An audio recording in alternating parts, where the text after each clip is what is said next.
안녕하세요. 반려동물에 대한 상식을 쉽고 간단하게 알려드리는 우리 동네 수의사 이승민입니다.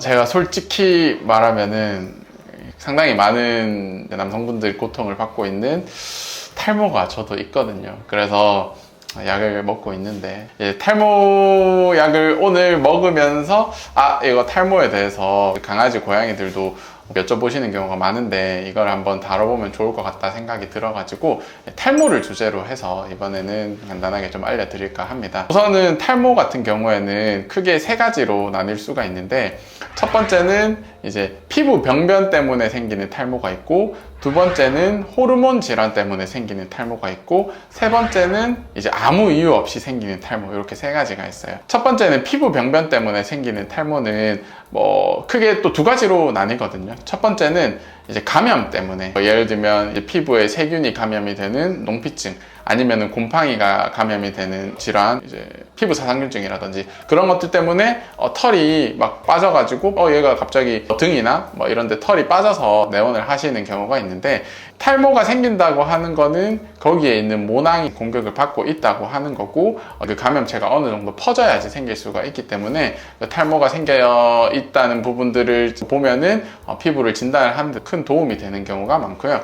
그리고 일반적으로 감염에 의한 탈모 같은 경우에는 등 쪽이나 몸통 쪽에 생기는 경우가 좀 많기 때문에 그것도 좀 참고를 해주시면 좋을 것 같아요. 두 번째는 병변 때문에 생기는 탈모인 건 맞지만 이제 외상, 저희가 이제 끓거나 하면은 이 피부에 이런 식으로 자국이 남잖아요. 그러면 털이 있는 부분들도 그쪽이 자극이 받아서, 제가 머리를 만약에 가려워가지고 이렇게 긁으면서 이렇게 쥐어 뜯으면은 당연히 쥐어 뜯는 횟수가 많아지면 많아질수록 이 머릿결이 약해져서 털이 잘 빠지겠죠. 그것처럼 강아지들도 가려워서 발을 빤다거나 아니면 귀를 긁는다거나 그쪽 피부를 계속해서 외부로 자극을 주다 보면은 그쪽에 있는 털이 약해지면서 털이 빠지는 경우가 있는데, 이 경우는 어쨌든 알러지성 피부염 때문에 외상으로 인해서 그 털이 빠진다라고 생각하시면 되고, 몸통 부분이 아닌 말단부에 털이 많이 빠져 있는 걸 보고 얘는 이제 감염보다는 알러지 쪽에 피부 문제일 가능성이 크구나라고 저희가 유추를 하고 들어가는 경우도 많습니다.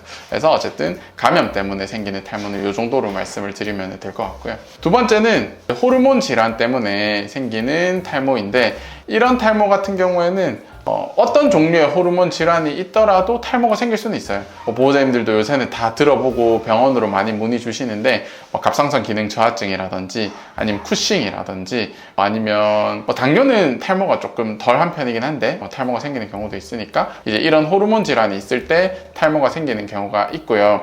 물론 호르몬 질환 같은 경우에는 피부병에만 국한이 되는 것이 아니기 때문에 이제 다른 임상 증상, 예를 들면 갑상선 기능 저하증이면은 추운 거를 좀 못 참고 그 다음에 살이 좀 찌고 피부가 두꺼워지고 기력이 없어지는 그런 것들도 같이 동반을 하면서 털이 빠지고, 이거를 이제 추가되는 개념으로 다른 종류의 임상 증상들이랑 이제 털 빠짐이 같이 동반이 되었을 때 보호자님들이 조금 더 그 질환에 대해서 의심을 하고 진단을 받으러 오실 수 있는 그런 동기가 될 수 있을 거라고 생각이 들고, 쿠싱 같은 경우에도 물 많이 먹고 밥 많이 먹고 이런 것들과 같이 털이 빠지는 거, 증상이 동반이 되었을 때 조금 더 생각을 해보실 수 있을 것 같아요. 다만 호르몬 질환성 탈모는 좀 특징이 있는데 대칭성으로 빠지거든요. 등을 기준으로 해서 양쪽으로 좀 동일하게 털이 빠지는 경우가 많아요. 왜냐면 피부 감염 병변 같은 경우에는 외상이든 국소적으로든 감염이 생기면 일반적으로는 이제 듬성 이런 식으로 빠지는 경우가 많거든요. 근데 호르몬 질환은 전신에 동일하게 호르몬이 흐르는 그런 느낌이기 때문에 대칭적으로 그리고 전반적으로 이렇게 빠지는 경우가 많아요. 세 번째는 아무 이유 없이 빠지는 경우가 있는데, 제일 대표적으로는 털갈이가 될 수가 있고요. 그리고 나이가 들어서 노견이 됐을 때, 노묘가 됐을 때도 털이 빠질 수는 있어요. 근데 요거보다는 보호자님들이 조금 더 많이 알고 계신 거는 특히 포메라니안에서 클리핑을 하고 나서 이제 털이 계속 안 자라는 포스트 클리핑 신드롬, 알로페시아 X 이렇게 이야기를 많이 하는 것들에 대한 건데요. 아직도 정확하게 원인이 알려져 있진 않아요. 논문들이 막 나오고는 있는데 정확하게 어떻게 했을 때 치료 확률이 몇 %다 이렇게 나와 있는 거는 없어서 웬만하면은 클리핑을 하지 말고, 사실 이런 것들은 보호자님들도 요새 다 너무 잘 알고 계셔가지고 그런 것들은 보통 주의를 하시기 때문에 참고 정도만 해주시면 될 것 같아요. 오늘 제가 탈모약을 먹으면서 탈모에 방법에 대해서 한번 안내를 드려봤는데요. 오늘 내용이 도움이 되셨다면 구독과 좋아요, 알림 설정까지 부탁드리겠습니다. 감사합니다.